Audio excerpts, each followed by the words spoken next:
That is a very common misreading of Aquinas. He never mentions wine in the entire sadness, the treatments for sadness or Tristitia, which is kind of funny. He doesn't recommend wine in any way for depression. What he recommends, though, are pleasure, tears, friends, contemplation, and then baths and sleep. It's fascinating to go into those like a little more deeply. And what he calls Tristitia is a sorrow that weighs on the mind so that a man is rendered listless for any work. So isn't that exactly like bad tired? Before we get started, if you enjoy these episodes, you might want to check out more at optimwork.com. Our website offers unique content, tools, and exercises to help you thrive at work and beyond. We have an in-depth masterclass covering our entire theory of growth, daily recommendations for personalized advice, and a platform to help groups and organizations learn and practice optimal work together. You can get a free trial at optimwork.com. Now let's start the episode.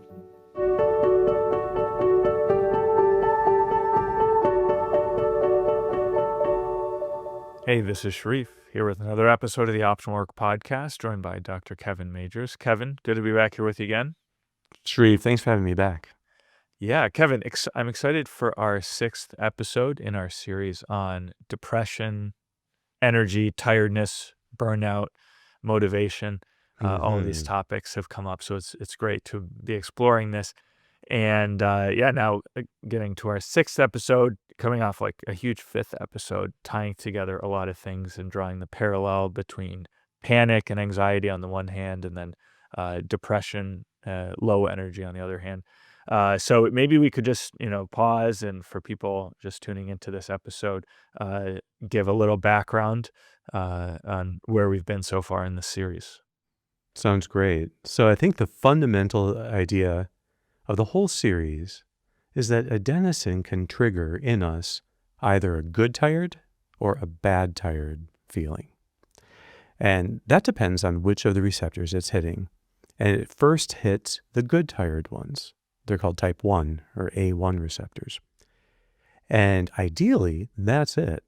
You hit the good tired ones as you're working, but then you take a break and your system clears all of that type 1 adenosine tone. Then you're ready to start working again. And that's how you gradually do build up some of that type 1 tone. That good tired feeling is then becomes sleep pressure when you get into bed. So hopefully not when you're driving a car or operating heavy machinery. But just as you get into bed, the sleep pressure pushes you right into sleep. That's what adenosine does. And then you clear it very deeply through the night, which is one of the most important reasons why you need 7 to 8 hours of sleep or even more. So, but if you basically overfill your adenosine system, then you can tip into this other tone, which is bad tired. And when you're in that state, you will feel depleted. You will feel like the work starts to feel more dry, mechanical, meaningless. Effort itself can start to feel kind of punishing. And you'll notice that your thoughts get harder to focus. They're more chaotic. You have a lot more cognitive looping. What I've described are the effects of having this type 2 adenosine at these levels of the brain, the septum, the striatum, the cortex. Those are the 3 places where there's these tipping points between type 1, good tired, and type 2, bad tired. Okay, then we talked about burnout is what happens when you get stuck in the bad tired and cortisol stays high and it worsens all of the type 2 symptoms. And then depression furthers that even more. So in this way of thinking, there's a kind of seamless link between what we call burnout and what we call depression. They're both really mediated by type 2 adenosine tone. And in what makes them different is that with depression, a person can be thought as having a phobia of adenosine. So that phobia of adenosine puts the wrong idea in their mind of how to get better. They're tempted to think that the cure for bad tired is no tired. But wishing that you had no tired makes you more unwilling to experience any tiredness. That amplifies how bad it is and that sets you up so that all tired becomes bad tired.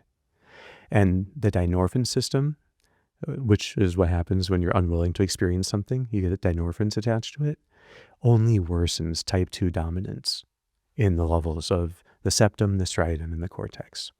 And that's why depression is like a trap. But the solution to bad tired is good tired with rest.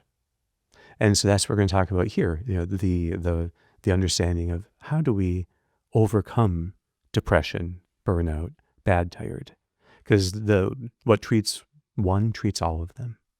So what's interesting, when you talk about anxiety, sometimes like you distinguish between having a fear of a thing, like having a fear of public speaking or snakes or spider or whatever, and then that versus having a phobia of fear itself and adrenaline and the feeling of fear, and that's what really triggers like this internal vicious cycle that That's right. throws people into panic attacks and anxiety Yes. disorders and so forth. So it seems like something similar is happening here, where your depression is like it's not just being tired, but it's having this now phobia of being tired, which is all internal and drives this vicious cycle, and it gets worse and worse into depression. That's right. And so what we're talking about here are called interoceptive phobias. They're not necessarily consciously processed. It's like, I have a phobia of adrenaline. And the person has like an image of the molecule adrenaline in their mind. So these are non-conscious phobias, but they are operating at the level of the amygdala. That once this thing has been detected as a threat, then whenever it appears again, the amygdala will sound the alarm and increase it. And so that's how you get the feedback loop that leads to adrenaline skyrocketing. What leads to adenosine skyrocketing is a little bit different, but very similar.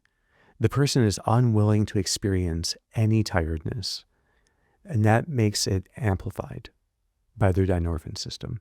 So they feel all tiredness as even being more heavy and wearying. So all tired becomes bad tired. And it tends to tip them more and more into wishing that they would do nothing that could bring on more tiredness. Unfortunately, though, that just makes them more disconnected from meaning.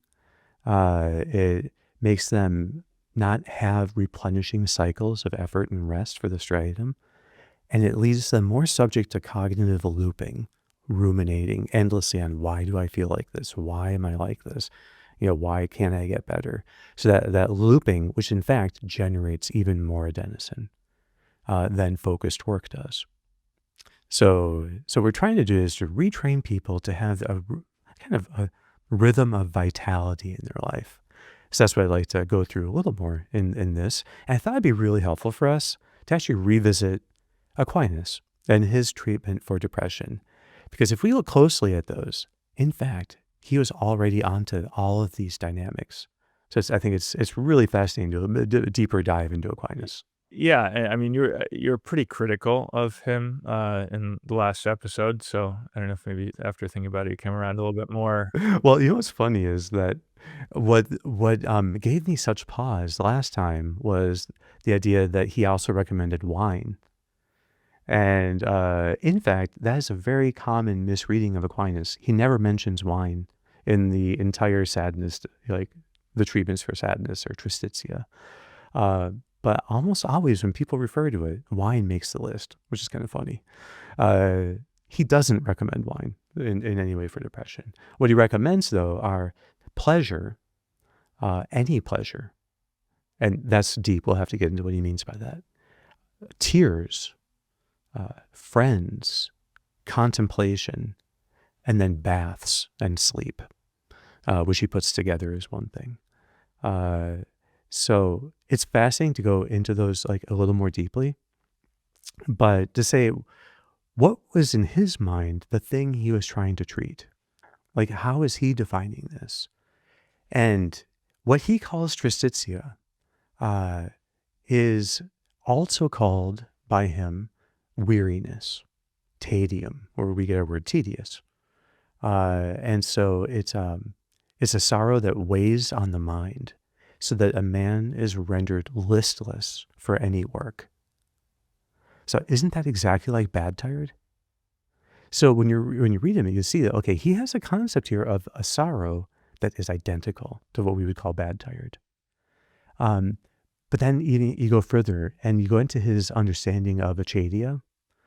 And okay, I'm just going to go through some of the symptoms of acedia that he goes through.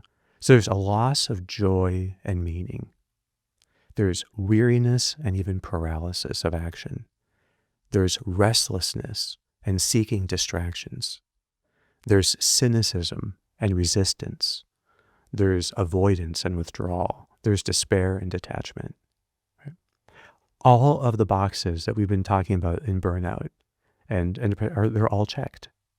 So you can, I think, rightly define acedia as a kind of spiritual burnout that they would see in monks, that monks would get burned out from the monastic life.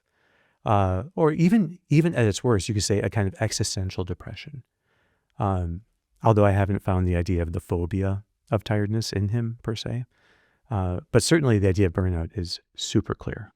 So, okay, so this is his understanding of sadness or burnout or depression, and kind of maps on very nicely to everything we've been. Yeah, the interesting one that stuck out to me was cynicism. I think that was the first quality of burnout in the episode on burnout, and like the third in the series, I think.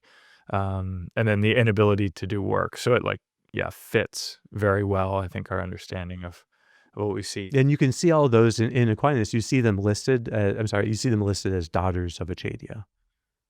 So I'm doing a little bit of translating, but I think it's staying pretty close to the original, what he's exactly describing. So, but I guess then maybe we want to look into how do his solutions, how do they relate to ours, and what's the understanding behind those? Yeah, one of the most fascinating things to me is Aquinas' understanding of pleasure. Because he's not talking about like bodily pleasure in the sense of what he would call venereal pleasure or things like that, or the pleasure of food and drink. He's not specifically talking about that necessarily. He has a very advanced understanding of pleasure and how it relates to action and weariness. So I'm just going to read directly from him, from the Summa, where he says, pleasure perfects operation and makes one more prompt to act. He says it does this by removing the weariness that hinders action. And so specifically, he's speaking of delight that accompanies motion toward the good, quickening it. There's this sense, okay, now when you think about that as a snapshot, what would the moderns call a delight that accompanies motion toward the good and quickens it? That is exactly what dopamine does. So pleasure stands as a universal treatment for all the symptoms because it's actually supplying dopamine.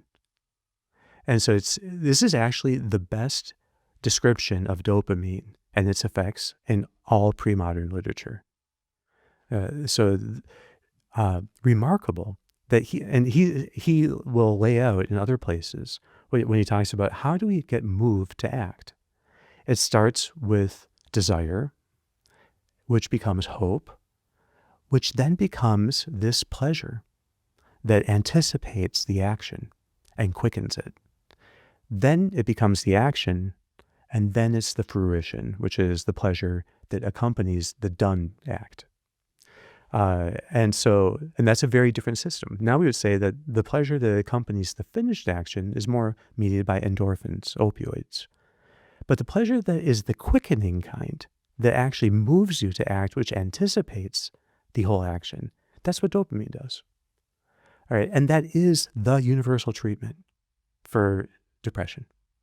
So, and that is one of the main mechanisms, in fact, by which medicines that treat depression have their effect, is by boosting dopamine. So as a general first thing, it's amazing, his understanding of this, which we could say the role of dopamine in overcoming burnout or acedia and tristitia or weariness. So, but then he lists contemplation and the compassion of friends, which both speak to meaning and bonds. And then sleep and baths, which are about the restoration of effort. And then finally, tears. And that we'll have to go into a little more because it's actually his understanding of how you turn your attention back to reality. So Aquinas is listing here interventions that work at the three levels we've been identifying. These are the three categories modern science has said make up burnout, but the lack of meaning, the lack of drive and effort, and then the lack of focus.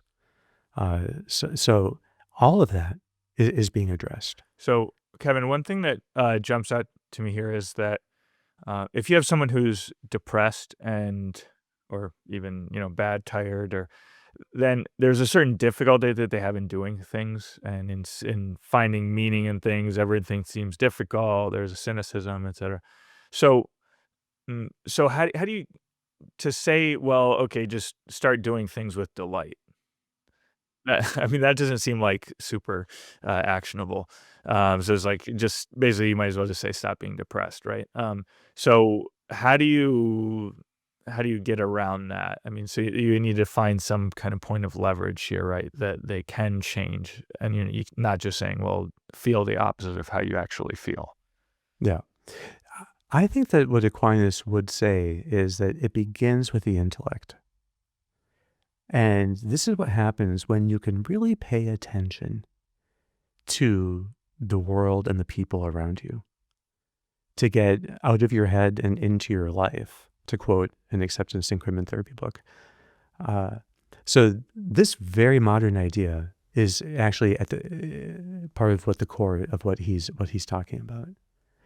So the attention to the people in our life and to the good things that we can do for them then can start to arouse the movement of love. That movement of love can be intensified until it finally becomes what he calls zeal. That then leads to effort being more deployable, and that becomes diligence, where now you can work intensely. And then that feeds back into the finally completed action. So we can go through these, but he actually lists out, when he's talking about how do you overcome acedia, the importance of these elements I've just been mentioning. Depression is an anti-vital state. It's directly against vitality. And these are the three engines of vitality that we've been describing: meaning, effort, and attention. And each of them can be brought bit by bit online. But first, just to give the broad overview, that to get the meaning engine back online, Aquinas says it's contemplation and the company of friends. So the presence of other people,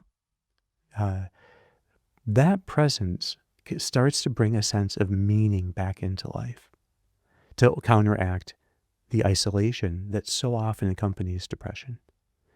Very often it happens that people don't want to taint their bonds with the way they're feeling. And they don't want to get other people down, or they don't want to burden other people, so they withdraw from other people.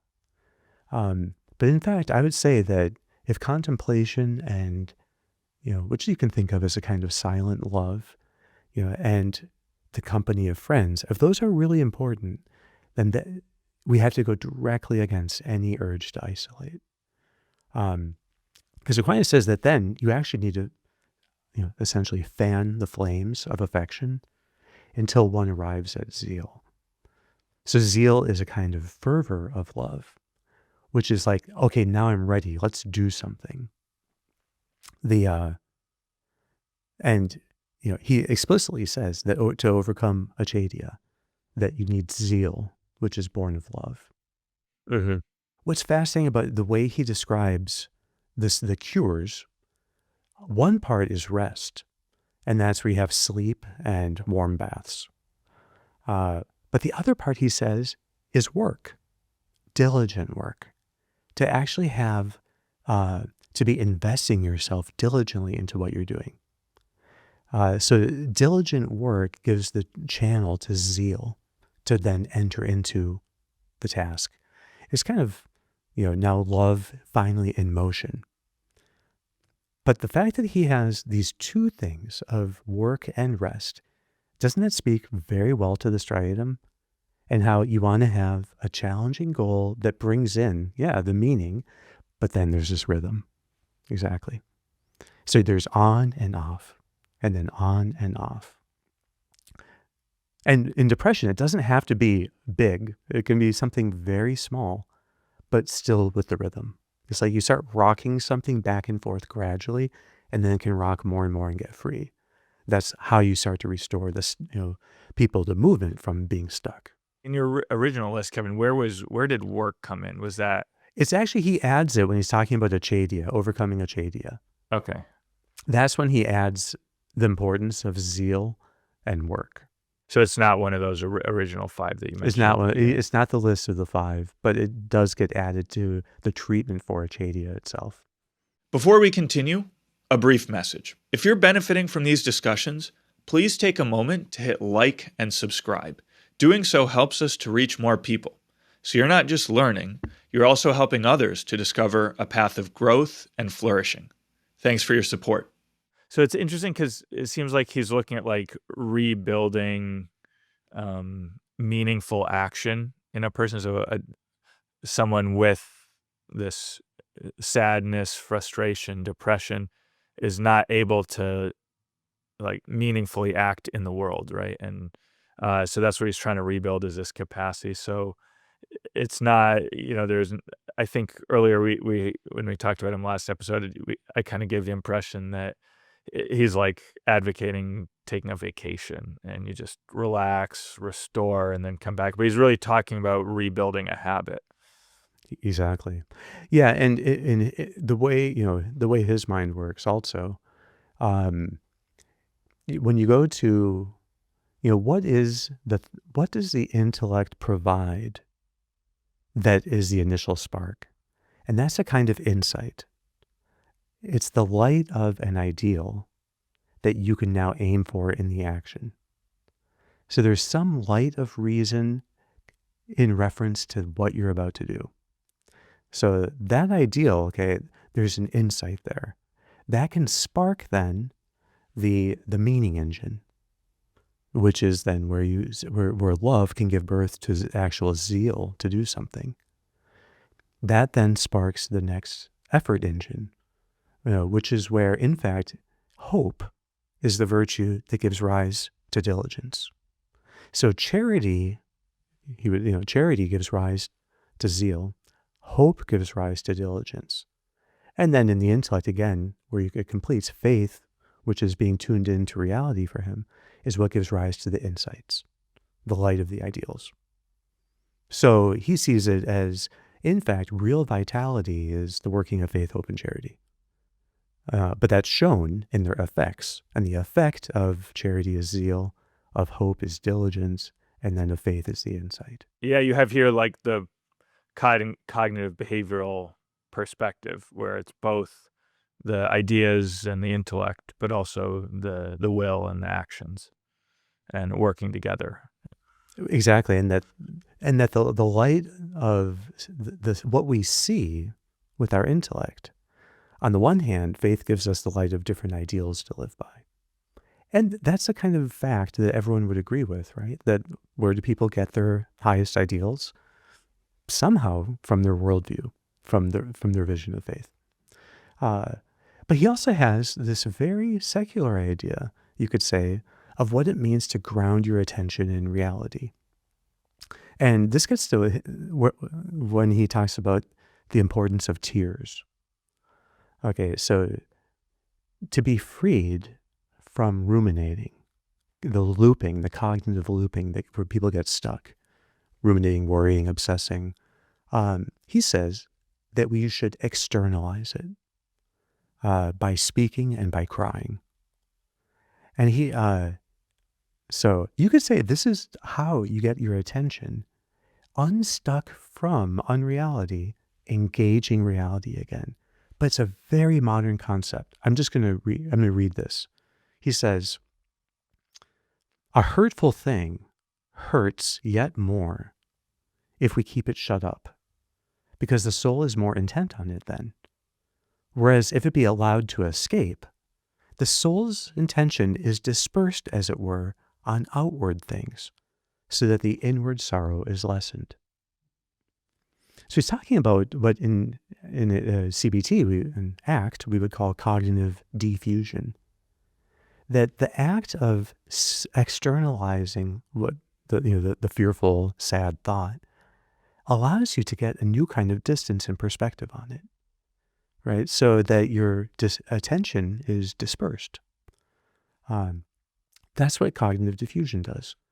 So ruminating, this kind of cortical loop, generates adenosine with no resolution. So there's no finishing of a step that would then give you dopamine in the cortex to replenish you. So you just have type 2 dominance in the cortex. And tears, he was saying, break the loop. That by externalizing it now, the internal processing shifts. So you go from overthinking to a kind of more embodied experience of the emotion. And the emotions are experienced using the part of your attention anchored in reality, the prefrontal cortex. They are not experienced through the ruminating part of your attention, the default attention in the background. So fascinating that he, of course, didn't know anything about these two halves of our attention, but he was talking about the shift and why this is so helpful. So even when he's thinking of some of the most modern things of cognitive diffusion as a way of lessening the pain of a particular thought, already we see it in Aquinas' idea of how to handle it. Well, this is really interesting. And so I think it would be good to talk, do a little, well, so I'm thinking of a couple things. One is, I remember you said a while ago that, this is an episode many months or years ago, that that depression runs its course in about 18 months normally. Yeah, that's what it used to be quoted. Yeah, 14 months. Yeah. 14 months, but then if there's like Freudian treatment of it, not to knock that too much, then it can extend to 3 years. Like that's how long it takes. The average length of treatment in psychoanalysis for depression in the 1960s was something like 7 years. 7 years, okay, even more. But honestly, people probably were getting more out of it than simply the treatment for depression. So it's a little bit of an unfair statistic, but it's kind of fun. Okay. Well, so I guess I'm wondering if for people who overcome it just naturally, are they like kind of doing all these things in some way and growing out of it, or is this phobia of adenosine something that just runs its course naturally? I don't think it necessarily will naturally run its course. What can happen is people realize that it's not working. Initially, maybe they thought that if they only withdrew from more activities, they would recuperate. Or if they could just think a little more deeply about where they went wrong, then they would get over it. But, and so this is part of the idea that can fuel much of psychotherapy, is looking for what's called the insight cure. If only I could figure out why I feel this way, then I would be better. But what's interesting is, when you see the Thomistic framework, what Aquinas is talking about here, the insight cure is a kind of real thing, but the insight is actually, I would say, the light of ideals. That is the insight that can reignite your commitment to those that you have the closest, deepest bonds with. So people naturally sometimes can learn to prioritize the bonds, to get closer to others, maybe to find someone that they can talk things out with so that they can externalize it a bit, get some, to break their looping about it all the time and going around and around. And then maybe these other things. So in modern psychotherapy, the most effective treatment is behavioral activation, which is aiming for good tired instead of aiming for no tired.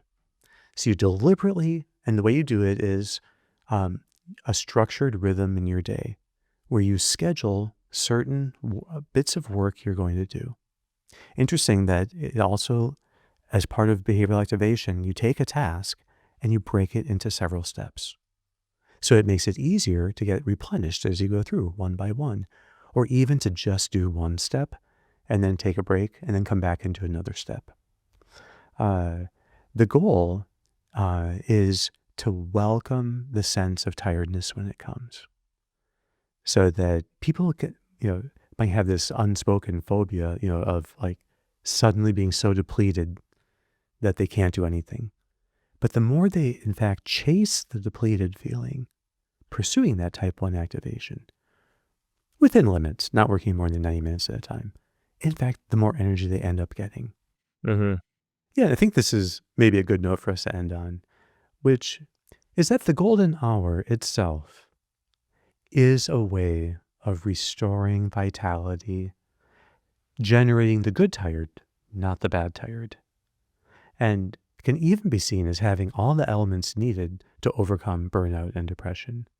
And that's because the first thing that we do in the golden hour is to clarify the meaning. Why does this matter? Who am I serving? What ideal is this tapping into? To look at the meaning of why we're about to do something. That's shaping then the what, which is the object of our effort engine. Define a goal. Set a positive goal that expresses that meaning with a time bound. And it might be that 25 minutes is enough, not more than 90. And then you make sure that you are strengthening your attention engine the most by breaking down the task into at least 2 or 3 steps. So there's a sense of trajectory through it. That way, as you're completing it, your cortex gets replenished with dopamine as you complete each step and see that you're making progress.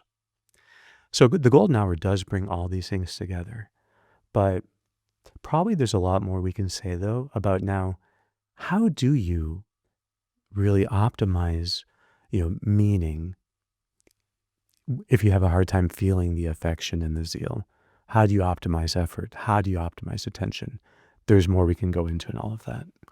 All right. Well, we'll have to do it in a future episode, Kevin, Sounds great. because we're out of time. So thanks so much, Kevin, and we'll be back next week. Great.